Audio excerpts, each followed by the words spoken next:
પેલી ડીસા પોલીસની વાત સાંભળી? નમસ્કાર મિત્રો, જો ડીસા એક પોલીસની એક વાત કરું.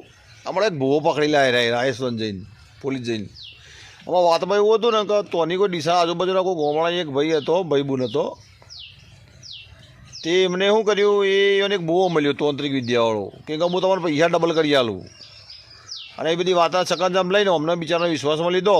આ તો ભોળો માણસ વિશ્વાસ લઈને તમે જેટલા પૈસા આલશો મને 5 લાખ આલો, 10 લાખ આલો, 10 લાખ આલો તો 20 લાખ કરી આલું ને. આ બધી વાતના સકંજામાં આવ્યો ને તે ધીરે ધીરે એને ભેળા ચેટલા કર્યા ખબર? 28 લાખ રૂપિયા ભેળા કરીને આ ભુવાના લ્યા કે લો ડબલ કર્યા મને કરી આલું, દાગીના બધું ભેળું કરીને. આમાં અમને આ ભુવાને એવી વિદ્યા કરીને પેલા જે પેલો બોલતો હતો ને એક જેમ કીધું એમ પેલા કરે જ કર્યું પેલા 2 જણાને. એ કે આપણે પૈસા ડબલ તો હોય છે ને આમાં એ કરાવ્યો ને પેલો એને બે ભૂવો પૈસા લઈને રફુ ચક્કર થઈ ગયો એટલે પછી ઓન થયું ખરું આપણે તો લૂંટાઈ ગયો, બધું બરબાદ થઈ ગયું.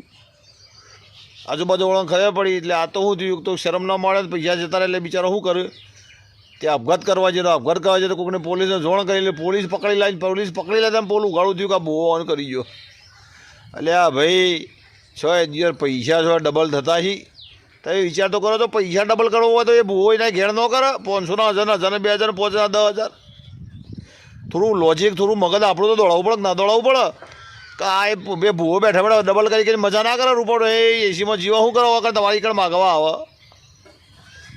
થોડું વિચારી જેવી વસ્તુઓ છે યાર. આ બધા આવે છે ને બાવા બધા નહીં કહેતા અમે ઓમ કર્યો છે તેમ કર્યો છે, તો એ યુવાના ઘેર ન કરે તો એ આપણા વખત ડબલ કરવા લો. થોડું તો વિચારો તમે.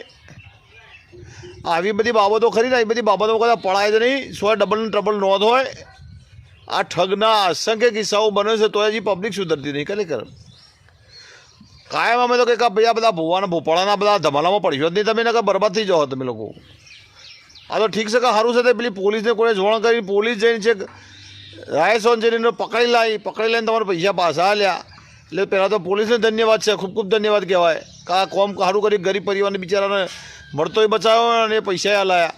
પણ અમારે શીખવાની જરૂર છે કે ભાઈ અમુક કશું મળે નહીં કશું. એ આવા ધૂતારો આઘાર આવવાનું ચેતતા રહો, એ સાવચેત રહો.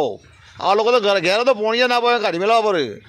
મજૂરી કર્યા સિવાય સોય મળતું નહીં, સમજી લો. મજૂરીના પૈસા ટકતા નહીં હોય ડબલ થતા છે યાર. જેવી બધી આ બધા વિશ્વાસમાં થઈ રહો છો બધા. એટલે સમય પ્રમાણે સુધારો લાવો યાર. આખી જિંદગી આમ ના રવાય કે લોકો લૂંટી જાય. મિત્રો તમારા કોઈ અનુભવ થયા હોય આવા કોઈ લૂંટાડવા તો અમે જણાવો અને આ વિડીયો વધુ શેર કરો. લોકો જાગૃત બને. જય હિન્દ, જય ભારત.